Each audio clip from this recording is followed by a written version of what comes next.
우리 오늘 함께 은혜 나누실 성경 말씀 보도록 할까요? 신약 성경 빌립보서 2장 12절로 14절까지 말씀입니다.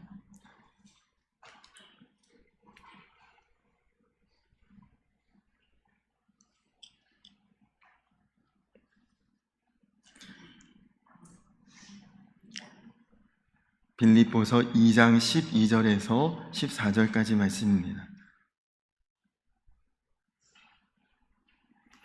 제가 12절 읽고 여러분들이 13절 읽으시고 14절은 함께 읽겠습니다. 그러므로 나의 사랑하는 자들아, 너희가 나 있을 때뿐 아니라 더욱 지금 나 없을 때에도 항상 복종하여 두렵고 떨림으로 너희 구원을 이루라.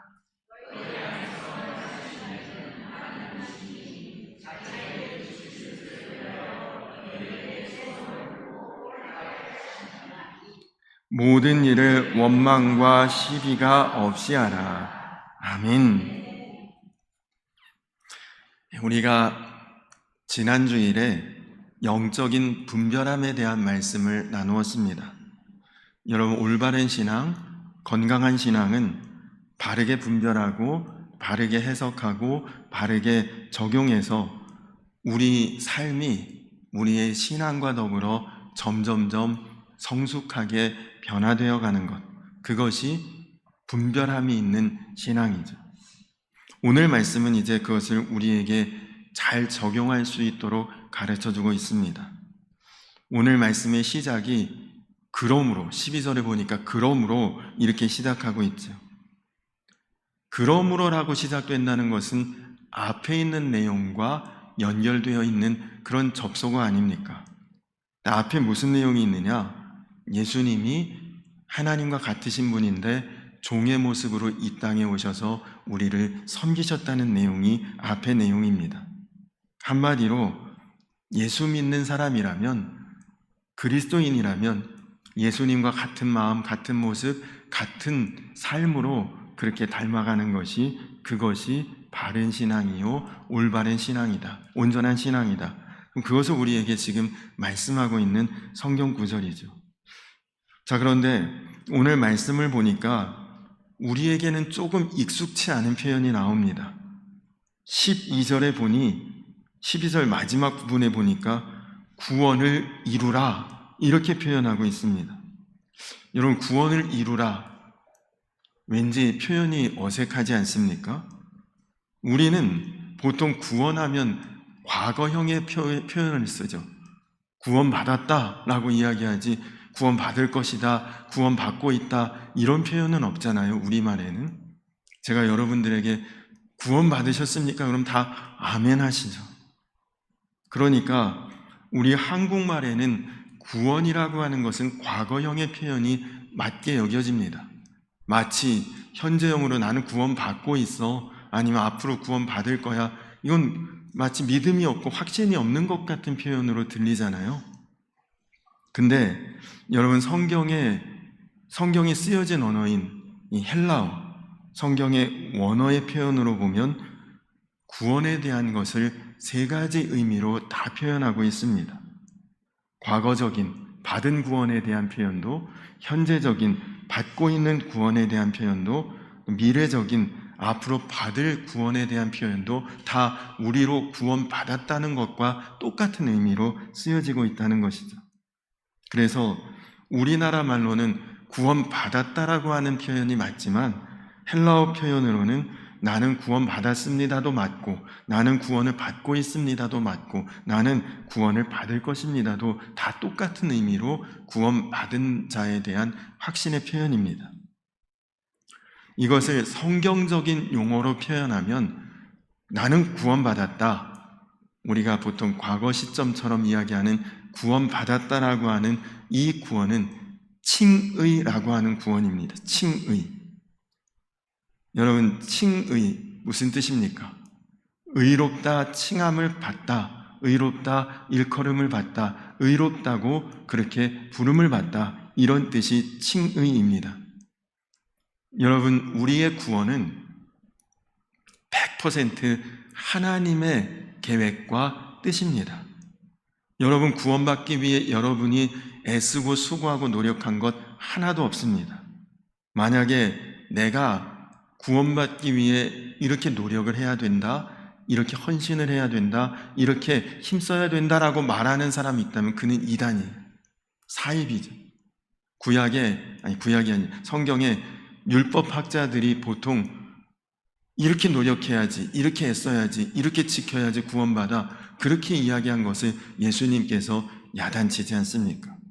우리 구원은 절대로 내 노력과 내 수고와 내 애씀으로 받는 것이 아니다라는 것이죠. 전적인 하나님의 은혜입니다. 에베소서 2장 8절과 9절에 이런 말씀이 있습니다. 너희는 그 은혜에 의하여 믿음으로 말미암아 구원을 받았으니 이것은 너희에게서 난 것이 아니요 하나님의 선물이라. 행위에서 난 것이 아니니 이는 누구든지 자랑하지 못하게 함이라.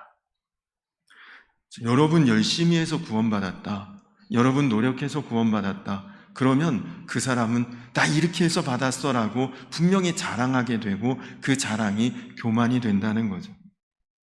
그래서 우리 받은 구원은 전적인 하나님의 은혜입니다. 내가 가진 어떤 능력, 내가 가진 어떤 조건, 내가 가진 어떤 뭐 한 가지라도 구원의 어떤 조건이 된다 그러면 그것은 절대로 있을 수가 없는 일이죠. 그러니까 우리의 구원의 원인도 하나님, 과정도 하나님, 그리고 완성도 하나님에 의해서 다 된 것입니다. 성경에 그 가장 좋은 예가 이스라엘 백성들이 출애굽했던 예입니다. 여러분, 이스라엘 백성들이 애굽을 떠나 하나님께서 약속하신 가나안 땅에 들어가게 되는데, 여러분 거기 이스라엘 백성들이 노력한 게 하나라도 있습니까? 그들이 힘써서 군대를 조직해서 싸워서 나왔습니까? 아니면 그들이 무슨 막대한 돈을 지불하고 이제 우리는 노예가 아니라 자유인으로 살겠다고 애굽 정부에 돈을 지불했습니까? 아무것도 한 게 없어요. 하나님이 전적으로 그들을 택하시고 부르시고 인도하시고 그 땅에 보내신 것입니다. 하나님께서 모세에게 뭐라고 말씀을 하셨느냐? 출애굽기 3장 7절로 8절 말씀인데, 여호와께서 이르시되 내가 애굽에 있는 내 백성의 고통을 분명히 보고 그들이 그들의 감독자로 말미암아 부르짖음을 듣고 그 근심을 알고 내가 내려가서 그들을 애굽인의 손에서 건져내고 그들을 그 땅에서 인도하여 아름답고 광대한 땅, 젖과 꿀이 흐르는 땅, 그 땅으로 데려가려 하노라. 여러분, 여기 나오는 이 구절의 표현을 볼 때에 그들의 고통을 보신 분이 누구예요? 그들의 부르짖음을 들으신 분이 누굽니까? 그들의 근심을 알아주신 분이 누구며, 그래서 그들에게 내려가고 건져내고 인도하고 데려가는 이 모든 것의 주체에 이스라엘 사람 하나도 없죠. 다 하나님이 하신 것 아닙니까? 여러분, 하나님께서 모든 구원의 1부터 끝까지를 다 이루신 것입니다. 그래서 우리도 동일하죠. 여러분, 우리도 사실 복음을 듣지 않았다면, 예수님에 대한 지식이 없었다면 여러분 우리 인생 어떻게 되었을까요? 우리도 어떻게 해서든지 이 땅에서 뭔가 좀 잘 살고 누리고, 그리고 이 땅에서 이룰 것 이루고 완성하고, 그게 우리 관심의 전부로 끝나지 않았을까요? 눈에 보이는 것이 전부고 세상 흘러가는 대로 그렇게 끌려가는 인생으로 우리도 살다가 끝나지 않았겠습니까? 그런 우리 인생인데, 내가 먼저 하나님 찾지 않았는데 하나님이 나를 찾아주셨고 불러주셨고 그리고 하나님 자녀 삼아 주신 거죠. 여러분 가족을 통해서 혹은 친구를 통해서 혹은 직장 동료나 그 누군가를 통해서 예수 복음에 대해서 우리가 다 들었고 전달받았고, 그래서 여러분 우리에 대한 하나님의 관심과 사랑을 알고 깨닫고 다 믿고 이렇게 살고 있는 것 아닙니까? 그래서 여러분 지금 우리가 이 자리에 와 있는 것은 전적인 하나님의 은혜입니다. 이것을 구원받았다, 칭의의 구원, 이렇게 표현을 하는 것이고요. 두 번째 구원은 우리가 구원을 지금 받고 있는 것, 성화의 구원이라고 표현합니다. 성화. 여러분, 아까 말씀드린 칭의의 구원이 신분이라면 성화의 구원은 수준입니다. 뭐 말이 이렇게 어렵지? 라고 생각이 드실 텐데, 예를 들면 이런 것입니다. 여러분, 만약에 우리가 지금 여기가 학교예요. 그냥 예를 들어서 여기가 고등학교다. 우리는 지금 고등학교에 다니는 고등학생이라는 똑같은 신분을 가지고 있는 것입니다. 이 고등학교 3년 동안을 내가 성실하게 출석하고 열심히 다니면 졸업장도 받고 나중에 졸업도 하고 나는 그 고등학교 나왔다는 동문이 됩니다. 이건 다 우리에게 똑같은 신분이죠. 근데 여러분, 이 고등학교에 다 똑같은 신분으로 다닌다고 해서 그 학생들의 수준이 다 똑같지는 않습니다. 어떤 학생은 공부를 열심히 잘하는 학생도 있을 것이고 어떤 학생은 공부를 좀 게을리 등한히 하는 사람도 있을 것입니다. 같은 고등학생의 신분이라도 어떤 학생은 한 문제 틀리고 100점 못 맞았다고 울며 안타까워하는 학생이 있는가 하면 어떤 학생은 50점 받았는데 지난 시험에 40점 받았던 것보다 성적 올랐다고 웃으며 좋아하는 학생도 분명히 있을 것입니다. 그 학업의 수준은 다 다른 거예요. 고등학생이라는 신분은 다 동일하지만 그 안에서 우리가 갖추고 있는 수준은 저마다 다 다른 것입니다. 그래서 3년 동안 똑같이 그 고등학교 다녔어도 어떤 아이는 더 어떤 좋은 학교, 높은 위치에 있는 학교에 갈 수도 있고 어떤 아이는 그에 못 미치는 학교에 갈 수도 있고 어떤 아이는 아예 입시에 실패하기도 하는 것입니다. 근데 여러분, 이것이 공부에만 적용되느냐? 그렇지 않죠. 여러분 직업이 혹시 요리사다, 아니면 무슨 연주자다, 아니면 무슨 가정주부다, 저 같은 목사다, 다 동일한 그 목사라면 목사라는 신분은 같지만 그 안에 수준은 다 다르지 않겠습니까? 아주 큰 교회 목사님도 있고 평범한 교회 목사님도 있고 교회가 자립이 되지 않는 정말 어려운 교회 목사님도 있고 여러분, 그 각자의 수준까지 다 동일하지는 않다는 거죠. 조선 왕조 역사 중에 조선 후기의 25대 왕인 철종이라는 임금이 있습니다. 이 사람은 원래 대원군의 셋째 아들로 태어난 이원범이라는 사람인데 왕위 계승 다툼에 밀려서 강화도로 유배를 가게 됩니다. 그는 어린 시절부터 강화도에 유배를 가서 태어나서 평생토록 농사만 짓고 산 사람인데 헌종이라는 왕이 죽으면서 그에게 자녀가 없었던 거죠.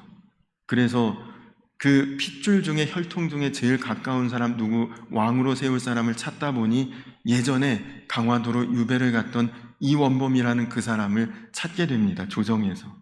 그래서 이 사람을 이제 헌종의 뒤에 철종이라는 왕으로 즉위를 시키게 되죠.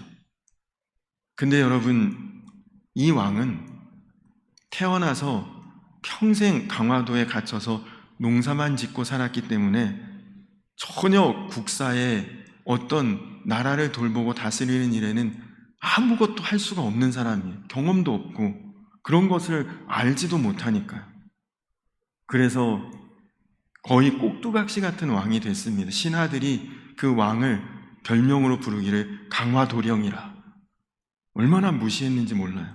그리고 왕의 처가인 그 안동김 씨들이 모든 세력을 독점하고 그리고 그 나라의 모든 국사를 다 그 외척 세력이 다 이제 행하고 그렇게 되었습니다.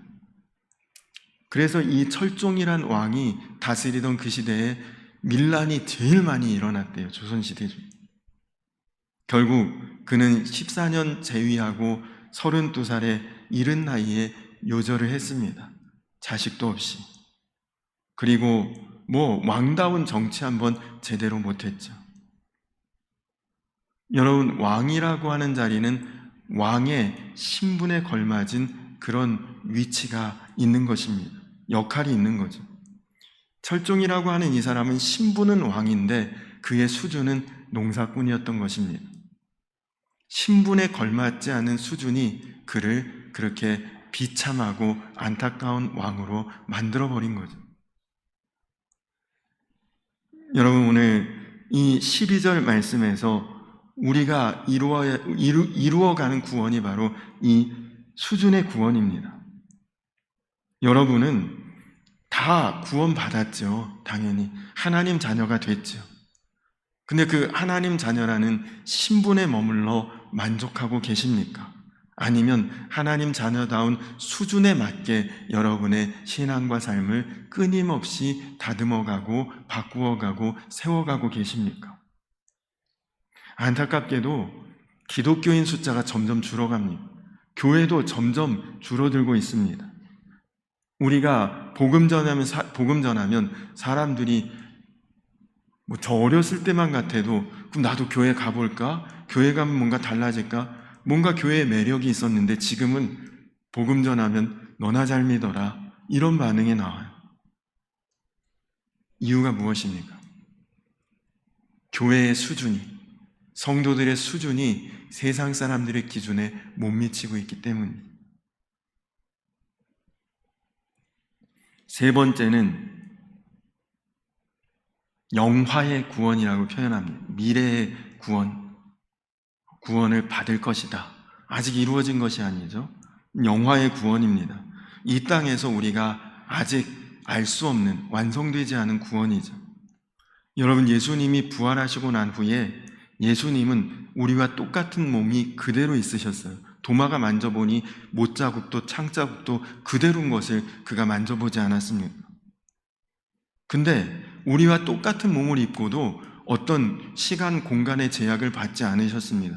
오늘 예루살렘에 있다가 순간 갈릴리에 가시기도 하고, 제자들이 체포될까 봐 무서워서 온 사방을 다 막고 그리고 잠궈 놨는데도 예수님이 어느 틈에 그들 틈에 와서 말씀 전하시기도 하고. 근데 우리가 나중에 하나님 나라에서 우리도 그렇게 될 것이라고 요한계시록에 기록되어 있지 않습니까? 그러니 우리는 반드시 구원받은 자로서 하나님 앞에 영화로운 모습으로 서게 될 것입니다. 자, 말씀드린 것처럼 과거에 구원받았다, 칭의의 구원입니다. 우리가 구원을 받고 있다, 이루고 있다, 이것은 성화의 구원이죠. 그리고 앞으로 우리가 그렇게 될 것이다, 구원받은 모습으로 변화될 것이다, 영화의 구원입니다.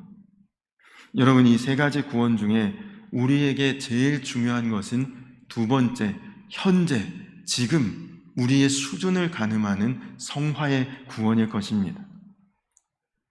여러분, 우리는 하나님 자녀가 되었고 그리스도인이 되었다면 우리에게는 성화의 의무가 있는 거죠.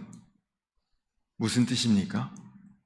예수님을 점점 닮아가야 될 의무가 있다는 것입니다. 그래서 구원을 이루라고 하는 이 말씀은 우리로 구원받기 위해 발버둥 치라는 그 말이 아닙니다. 이미 우리는 신분으로 구원받았는데 그에 걸맞은 모습으로 좀 변화되어 가라, 그 말씀이죠. 이것은 굉장히 강력한 명령입니다. 여러분의 결단, 여러분의 의지, 여러분의 시간을 들여서 나를 하나님의 자녀다운 수준에 맞게, 그 신분에 걸맞게 내가 만들어가는 것입니다. 우리 12절 말씀을 다시 한번 읽어볼까요? 12절 말씀 한번 같이 읽겠습니다. 시작. 그러므로 나의 사랑하는 자들아, 너희가 나 있을 때뿐 아니라 더욱 지금 나 없을 때에도 항상 복종하여 두렵고 떨림으로 너희 구원을 이루라. 아멘. 그렇습니다. 우리가 하나님 자녀답게, 그리스도인답게 우리의 삶의 수준이, 우리의 생활의 수준이 정말 거룩해져 가고 변화되어 가기 위해서 어떤 마음으로 하라고 지금 말씀에 나와 있습니까? 두렵고 떨리는 마음으로 그렇게 하라고 말씀이 우리에게 전하고 있죠. 무슨 뜻이냐? 그 모든 일을 함에 있어서 너 드러내지 말고 예수님만 드러내고 하라. 그 말씀입니다. 제가 신학교에 들어가서 신입생일 때 1학년일 때 1년 동안 학교 기숙사에서 생활했습니다. 근데 그때 학교에 기도 동지회라고 무슨 정식 동아리는 아닌데 그냥 기도 많이 하고 그리고 성경 말씀 같이 읽고 싶은 그런 친구들끼리 매일 저녁 같이 모여서 말씀 보고 큐티하고 기도하는 그런 이제 선배도 있고 이제 저는 신입생이 있고 후배는 없죠. 친구들하고 그 모임이 있었는데 굉장히 저에게 영적인 유익이요 훈련이 되었던 그런 시간입니다. 근데 그 모임에 있었던 한 친구가 저에게 이런 말을 했어요. 너와 같이 지내보니까 아무리 봐도 너는 할 게 목사밖에 없는 것 같다. 저에게 그런 말을 하더라고요. 처음에 그 얘기를 듣고 조금 기분 나빴습니다. 지금도 다르지 않지만 신학교 간 친구들은 대체로 이제 앞으로 진로가 딱 두 가지 경우입니다. 하나는 공부를 아주 특출나게 잘해서 유학 갔다 와서 교수가 되느냐, 아니면 정말 열심히 기도하고 또 영성 있게 살면서 좋은 목회자가 되느냐. 정확히 말하면 세 가지겠네요. 이도저도 아니고 그냥 포기하고 있느냐. 근데 그 친구가 보기에 저는 지성보다는 영성 쪽이라고 생각했던 것이 별로 기분이 안 좋았습니다. 제가 그때 속으로 생각하기에 야, 내가 가르치는 은사도 있고 공부도 성적도 너보다는 내가 나은데 나한테 그런 소리를 하냐? 그렇게 속으로만 생각했죠. 근데 지금은 그 사실에 대해 너무너무 감사하고 있습니다. 그때부터 나를 목사로 저 친구가 인정했구나. 그럴 리는 없겠지만 만약에 여러분이 저를 칭찬한다고 칭찬의 말을 하시면서 목사님 진짜 똑똑하신 것 같아요. 목사님 정말 말하는 것도 유창하고 IQ는 200 넘을 것 같고 학교 다닐 때 공부도 잘하셨을 것 같고 목사님 목회 안 하셨다면 아마 직장에서도 초고속 승진하셨겠고 뭐 사업을 해도 아주 재벌됐을 것 같아요. 만약 저에게 그런 칭찬을 하신다면 그건 칭찬이 아니라 욕입니다. 근데 목사님 같은 분도 목회를 그렇게 하실 수 있는 것을 보니까 하나님은 정말 살아계신 하나님이시네요. 이렇게 저에게 이야기한다. 인간적으로는 좀 기분 나쁠 수 있지만 그건 정말 대단한 칭찬이죠. 유튜브로 제 설교를 꼭 챙겨 들으시는 성도님이 계십니다.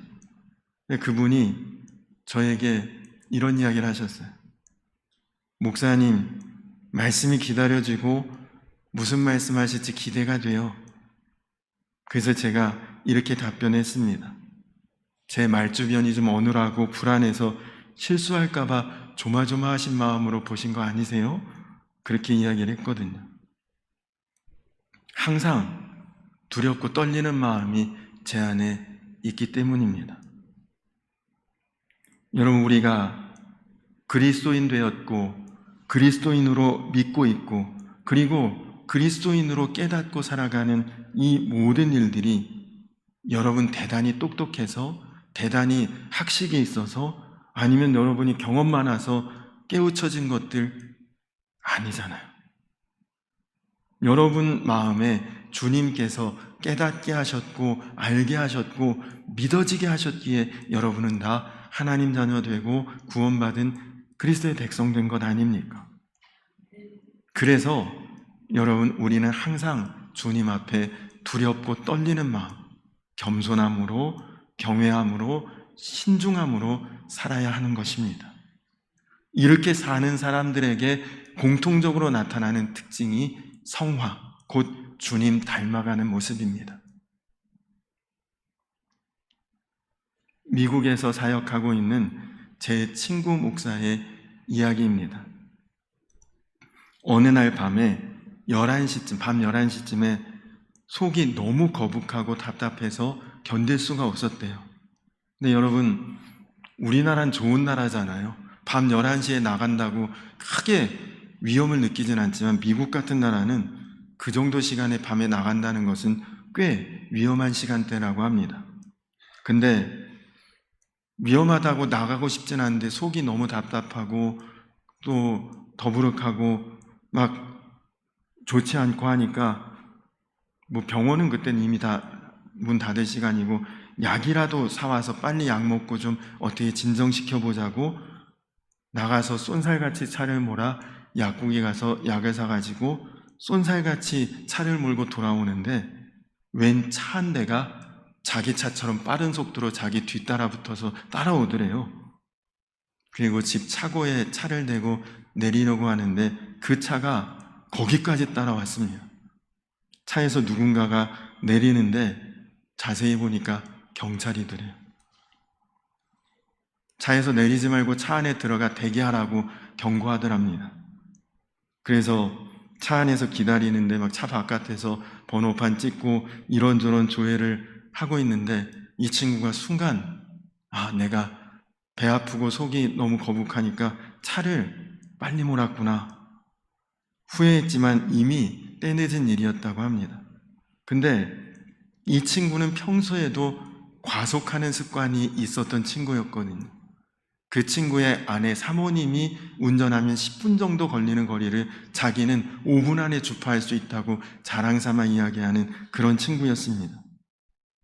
경찰이 면허증, 보험증, 등록증 이런 것들을 요구하면서 그냥 딱지 떼려면 빨리 뛰면 좋은데 10분이 넘어가고 20분이 다 돼가더래요. 그래서 조금 화가 나더랍니다. 그래서 경찰에게 항의했대요. 아니 도대체 내가 잘못한 게 뭐냐? 그러고 물어봤더니 속도 위반과 정지신호 위반 2건에 걸렸다. 그렇게 이야기를 하더래요. 그러면서 당신은 혹시 속도를 위반해야 될, 정지신호를 위반해야 될 급박한 상황이 있었느냐? 그렇게 묻더랍니다. 이 친구가 그냥 빨리 끝내고 싶어서 너무 속이 아프고 답답해서 화장실을 급히 가야 되는데 너무 그래서 차를 빨리 몰았다. 그렇게 대답을 했대요. 그래서 경찰이 그런 사정이 있다는 것은 참작하겠다고 자기 차로 가서 이제 뭔가 발부하려고 이렇게 끊으려는 서류 작성을 하더랍니다. 근데 그러면서 또 5분이 지났는데 그 경찰이 다시 자기에게 오더니 직업이 뭐냐고 묻더래요. 근데 순간 이 친구가 조금 가슴이 탁 뛰었대요. 이게 내가 목사인데 목사라고 말을 해야 되나? 근데 그냥 제가 목사입니다라고 대답을 했답니다. 그러니까 그 경찰이 그렇다면 당신은 최근 5년 동안 신호위반, 정지신호 위반으로 혹시 단속을 당한 적이 있습니까? 그렇게 묻더래요. 이 친구가 생각해보니까 한 2-3번 자기가 그렇게 이제 딱지를 끄는 것이 생각나서 제가 한 2번인가 3번 정도 그런 위반했던 경험이 생각이 납니다. 그랬더니 그 경찰이 대답을 하더랍니다. 경찰이 당신에게 티켓을 발부하는 것은 당신의 운전 습관의 변화를 요청하는 것입니다. 최근 당신은 5년 동안 3번 딱지를 띄고 티켓을 발부받았는데도 여전히 과속하는 습관을 가지고 있습니다. 목사님, 당신은 다른 사람에게 변화를 요청하는 분 아닙니까? 근데 왜 당신은 변하지 않습니까? 그 이야기를 듣는데 목사인 자신이 너무너무 창피하고 어디 쥐구멍으로 숨고 싶더랍니다.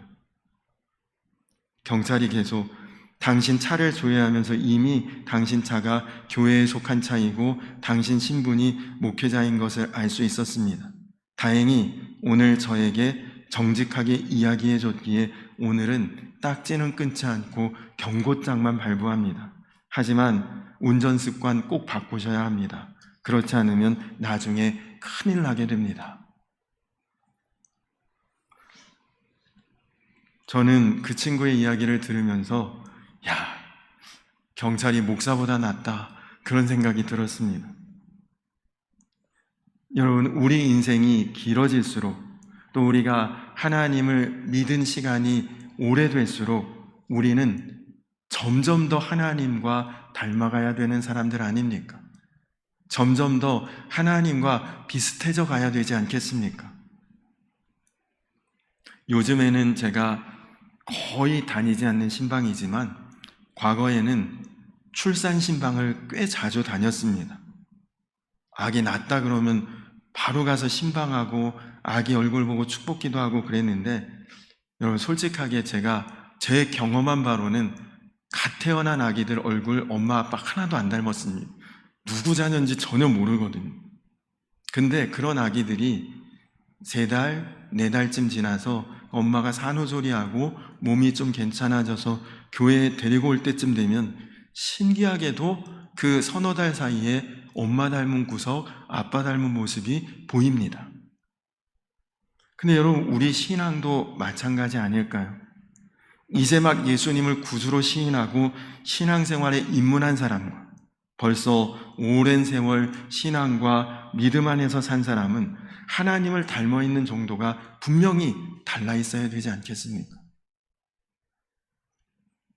여러분은 정말 예수님을 믿는 사람의 수준에 합당한 모습이십니까? 아니면 누가 볼 때 당신도 교회 다녔어?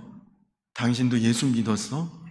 전혀 티 안 나고 전혀 알아볼 수 없는 그런 모습이십니까? 간절히 바라기는 여러분 정말 하나님 앞에 두렵고 떨리는 마음으로 여러분의 구원을 이루어가는 그런 수준의 삶을, 성화의 삶을 살아갈 수 있는 우리 성도님들 모두가 되시기 바랍니다.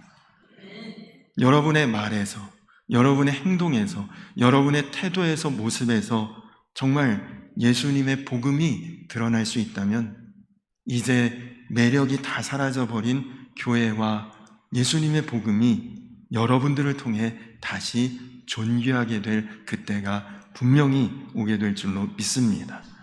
간절히 바라기는 오늘 말씀처럼 두렵고 떨리는 마음으로 여러분의 구원을 이루어갈 수 있는, 정말 여러분이 그리스도인으로 하나님 자녀로 걸맞는 합당한 그런 삶의 모습으로 세워질 수 있기를 주님의 이름으로 간절히 축원합니다.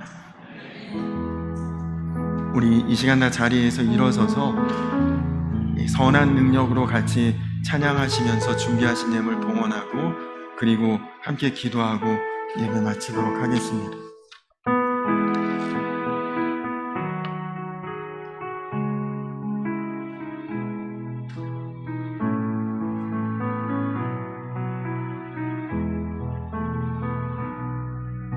그 선한 힘을 고요히 감사하여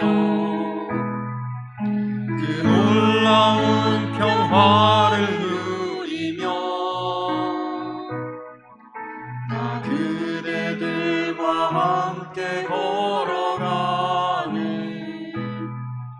나 그대들과 하늘을 여는 지나간 세월, 지나간 허물 어둠의 날들이 무겁게 내 영혼 짓눌러도 오 주여 우릴 외면치 마시고 약속의 구원을 이루소서. 그 선한 힘이 우릴 감싸시니 믿음으로 일어나를 기대하네. 주 언제나 우리와 함께 계셔. 하루 또 하루가 늘 새로워. 주께서 밝히신 작은 촛불이 어둠을 헤치고 타오르네. 그 빛에 우리 모두 하나 되어 온 눈이 비추게 하소서. 이 고요함이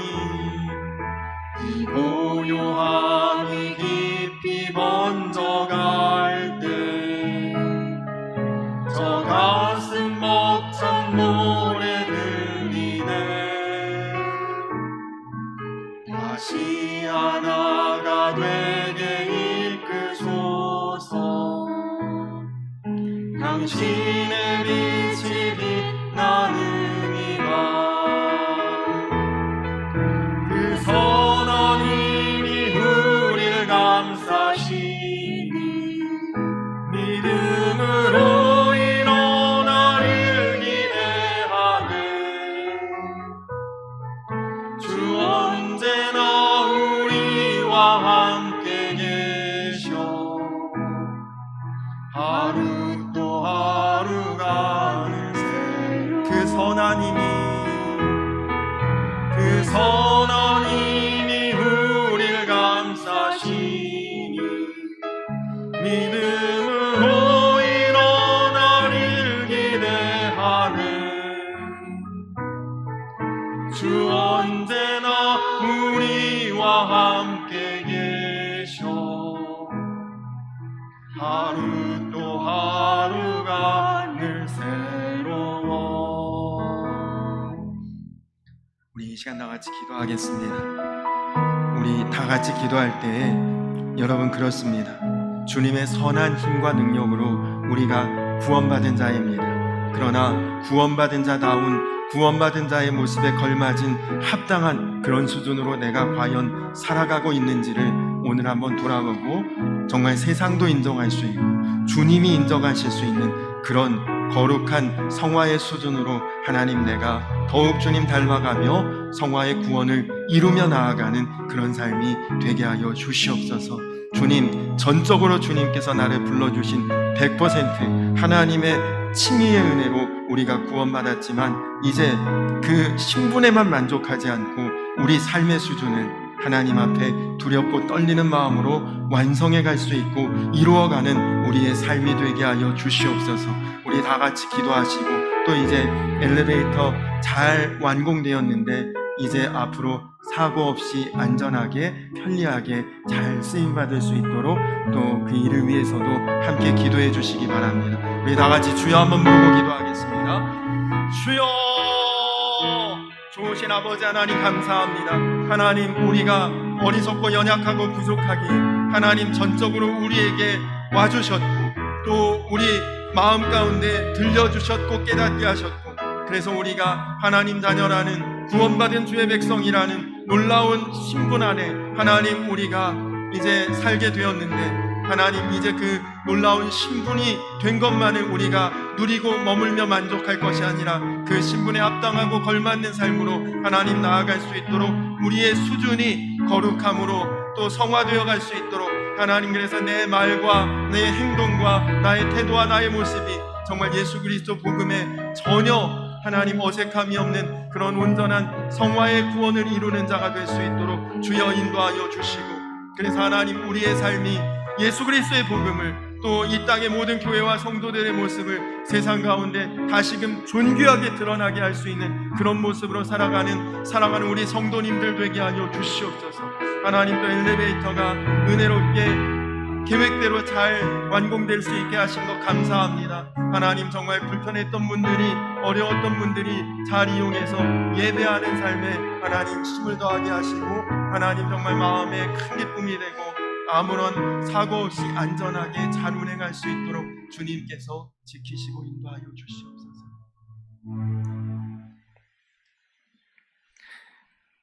나의 사랑하는 자들아 너희가 나 있을 때뿐 아니라 지금 나 없을 때에도 항상 복종하여 두렵고 떨림으로 너희 구원을 이루라. 주님 감사합니다. 내가 한 것 하나 없는데 하나님 자녀 되었고 구원받은 주의 백성이라는 놀라운 신분으로 나를 세워주시니 감사합니다. 하나님 그것을 누리고 머물기만 할 것이 아니라 이제는 우리가 더 하나님 닮아가는 자 되게 하시고 더 주님의 뜻을 이 땅에 살면서 이루어갈 수 있는 진짜 하나님 자녀 참된 주의 백성으로 살아갈 수 있도록 선한 능력으로 우리를 붙들어 주시옵소서. 주님 그래서 이제 나의 말과 행동과 모습과 태도를 통해 이 땅의 교회와 성도들이 다시금 세상 앞에 존귀하게 드러날 수 있는 그런 놀라운 은혜, 놀라운 역사가 일어나게 하여 주시옵소서.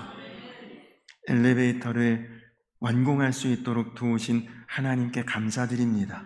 하나님이 이제 사용할 때에 안전하게 사고 없이 불편함 없이 잘 쓰임받는 그런 엘리베이터가 될 수 있고, 또 우리 성도님들 본당에서 이제 예배하기에 제약 없고 불편함 없이 마음껏 예배할 수 있는 예배자로 주님 서게 하여 주시옵소서.